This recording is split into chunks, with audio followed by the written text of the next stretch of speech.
Bismillahirrahmanirrahim.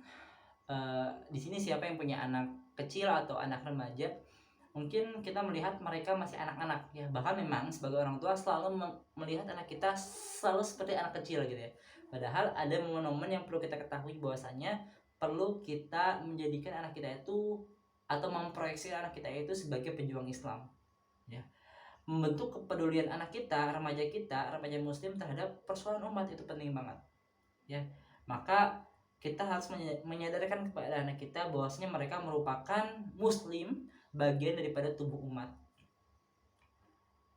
Karena ketika anak kita peduli dengan persoalan umat, sejatinya kepedulian adalah terhadap problem remaja itu sendiri gitu ya, sesuai dengan tahapannya. Ketika anak kecil, maka mereka akan melihat bagaimana di sekitar mereka kondisi anak-anak lain ya. Ada anak-anak yang suka main game, ada anak-anak yang suka hujan-hujanan, ada anak-anak yang suka ngaji ke masjid, yang hafalannya udah banyak.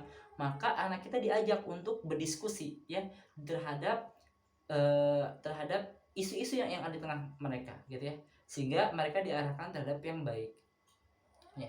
Dan yang baik ini tentu berkaitan dengan problematika umat ya, terhadap persoalan umat.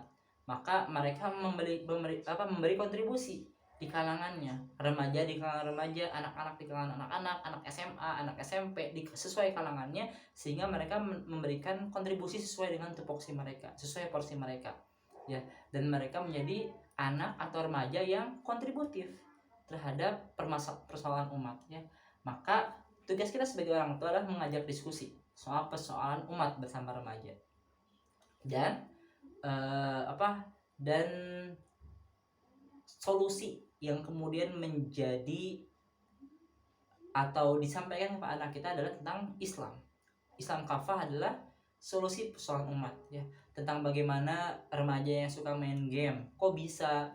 Maka itu ada problematika secara sistemik dari individunya, dari keluarganya, bahkan sampai kebijakan-kebijakan yang sifatnya negara.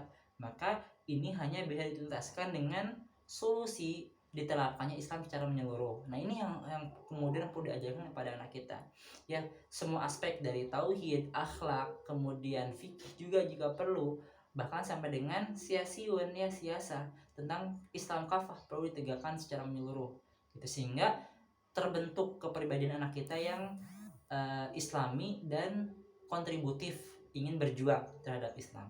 Mudah-mudahan anak-anak kita menjadi penerus kita dalam perjuangan Islam ini. Barakallahu fikum. Assalamualaikum warahmatullahi wabarakatuh.